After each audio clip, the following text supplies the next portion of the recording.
Hi everyone and welcome back. So today we're going to talk about 5 books that I love.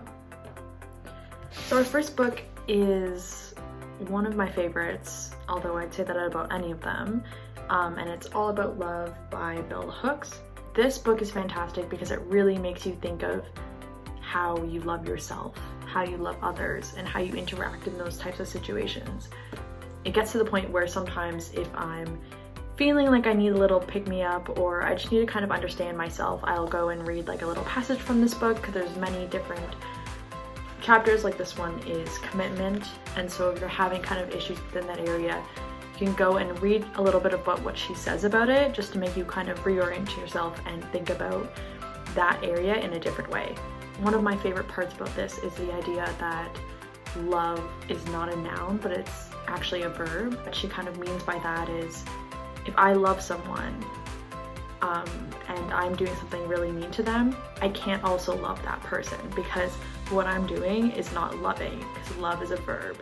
And so I can't love someone and also say something really horrible to them. And that's a really interesting concept when you think of different relationships that you've been in where people are not always kind to you. They aren't loving to you, even if they say, I do this because I love you. No, that's not how that works, and that is not love. All About Love, highly recommend.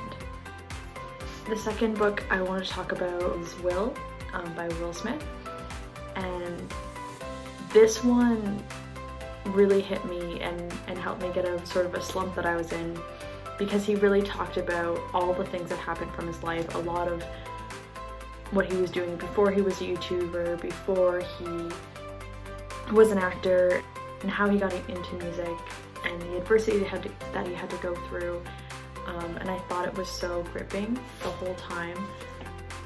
I know some people don't love Will Smith, but I think that the one thing that's really great and shines through all of this is his honesty.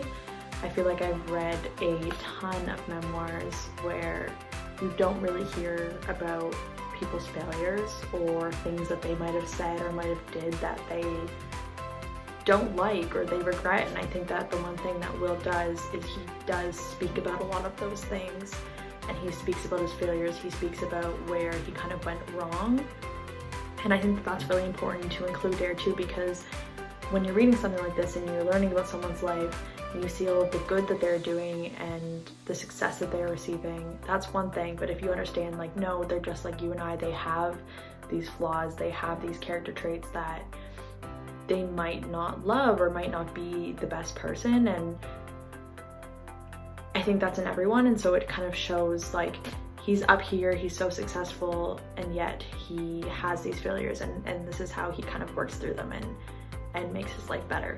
And so this one, 10 out of 10 recommend. I can't recommend it enough.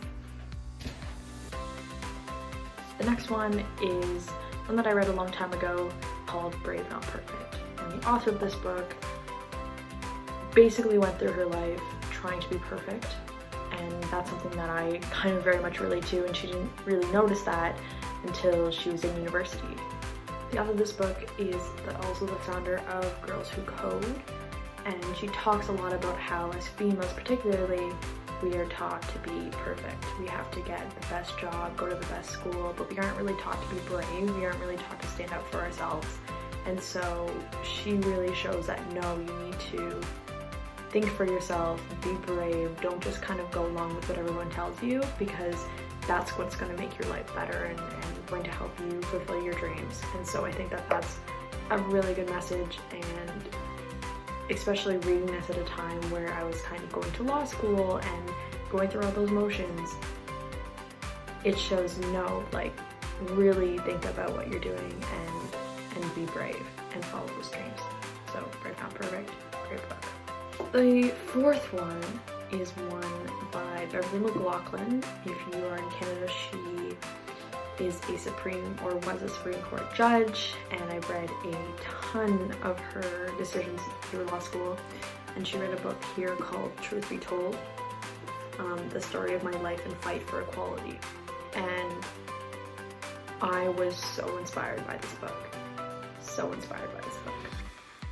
She talks about the sexism and what it's like growing up in rural Alberta, and especially in the 1960s, and how that kind of affected her experience going to law school and what that looks like.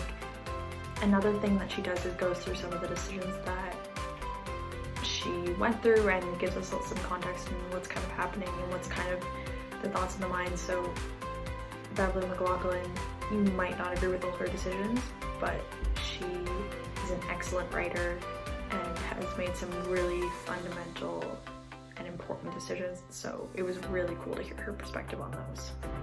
The last one I want to talk about is one that I just recently finished, and I finished it in about 2.5 days, so that shows you how much that I really liked it, and that is Educated by Tara Westover. And this is a story, this is a memoir, again, there's a theme here.